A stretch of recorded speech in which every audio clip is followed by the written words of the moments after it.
اور جو توبہ کرتا اور عمل نیک کرتا ہے تو بے شک وہ اللہ کی طرف رجوع کرتا ہے، اور وہ جو جھوٹی گواہی نہیں دیتے اور جب ان کو بیہودہ چیزوں کے پاس سے گزرنے کا اتفاق ہو تو شریفانہ انداز سے گزرتے ہیں، اور وہ کہ جب ان کو ان کے پروردگار کی باتیں سمجھائی جاتی ہیں تو ان پر اندھے اور بہرے ہو کر نہیں گرتے بلکہ غور و فکر سے سنتے ہیں، اور وہ جو دعا مانگتے ہیں کہ اے پروردگار ہم کو ہماری بیویوں کی طرف سے اور اولاد کی طرف سے آنکھوں کی ٹھنڈک عطا فرما اور ہمیں پرہیزگاروں کا امام بنا، ان صفات کے لوگوں کو ان کے صبر کے بدلے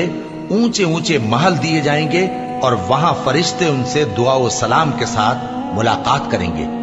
اس میں وہ ہمیشہ رہیں گے، اور وہ ٹھہرنے اور رہنے کی بہت ہی عمدہ جگہ ہے۔ کہہ دو کہ اگر تم اللہ کو نہیں پکارتے تو میرا پروردگار بھی تمہاری کچھ پرواہ نہیں کرتا، تم نے تکذیب کی ہے سو اب مڈ بھیڑ ہوگی۔